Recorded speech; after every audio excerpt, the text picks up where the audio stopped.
বন্ধুসকল, ডক্টৰ বাণীকান্ত কাকতি অসমীয়া ভাষা সাহিত্যৰ এজন একনিষ্ঠ সেৱক। তেওঁ অসমীয়া ভাষাৰ ভাষাতাত্ত্বিক অধ্যয়নলৈ যথেষ্ট অৱদান আগবঢ়াই গৈছে। বন্ধুসকল, আজি আমি কথা পাতিম ডক্টৰ বাণীকান্ত কাকতিৰ লাইফ ষ্টৰীৰ বিষয়ে। যদি আপুনি তেওঁৰ লাইফ ষ্টৰীৰ বিষয়ে জানিব বিচাৰে তেন্তে ভিডিঅ'টো শেষলৈ চাই থাকক। ডক্টৰ বাণীকান্ত কাকতিৰ জন্ম হৈছিল 1894 চনত বৰপেটাৰ জিলাত। তেওঁৰ পিতৃৰ নাম আছিল ললিত ৰাম কাকতি আৰু মাতৃৰ নাম লহুৱালা কাকতি। বাণীকান্ত কাকতি সৰুৰে পৰা পঢ়াৰ প্ৰতি ধাউতি আছিল। প্ৰাইমেৰী বিদ্যালয় শেষ কৰাৰ পিছত 1905 চনত বাণীকান্তই বৰপেটা হাইস্কুলত নাম লগায়। 1911 চনত বাণীকান্তই বৰপেটা হাইস্কুলৰ পৰা প্ৰৱেশিকা পৰীক্ষা দিয়ে আৰু পৰীক্ষাত তেওঁ সমগ্ৰ উপত্যকাৰ ভিতৰত প্ৰথম স্থান লাভ কৰি উত্তীৰ্ণ হয়। ইয়াৰ পিছত 1913 চনত বাণীকান্তই উচ্চ শিক্ষাৰ বাবে কলিকতা চহৰলৈ যায় আৰু তাৰ বিখ্যাত প্ৰেচিডেঞ্চি কলেজত BA মহলাত নামভৰ্তি কৰে।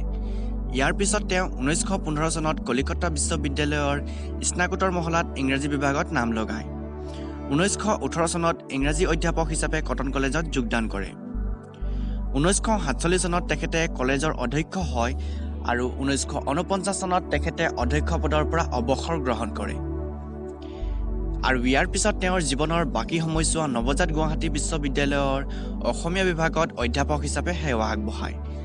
আৰু যদি তেওঁৰ ব্যক্তিগত জীৱনৰ কথা কোৱা হয় তেন্তে 1916 চনত বৰপেটাৰ চিৰস্তাদাৰ উমাকান্ত দাসৰ জীয়েক কনকলতা দাসৰ সৈতে তেওঁৰ বিবাহ হয়।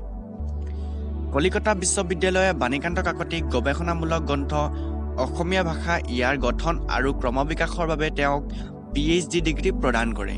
ডক্টৰ বাণীকান্ত কাকতিৰ প্ৰকাশিত অসমীয়া গ্ৰন্থসমূহ হ'ল পুৰণি অসমীয়া সাহিত্য, সাহিত্য আৰু প্ৰেম, কলিতা জাতিৰ ইতিবৃত্তি, পুৰণি কামৰূপত ধৰ্মৰ ধাৰা আৰু পখিলা।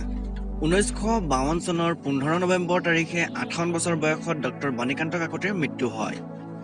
গতিকে বন্ধুসকল, ডক্টৰ বাণীকান্ত কাকতিৰ লাইফ ষ্টৰীৰ বিষয়ে জানি কেনে পালে কমেণ্টত জনাব আৰু ইয়াৰ পৰা যদি কিবা নতুন কথা শিকিব পাৰিলে তেন্তে লাইক কৰিব, শ্বেয়াৰ কৰিব আৰু ছাবস্ক্ৰাইব কৰি নটিফিকেশ্যন বেল অন কৰিবলৈ নাপাহৰিব। ধন্যবাদ। জয় আই অসম।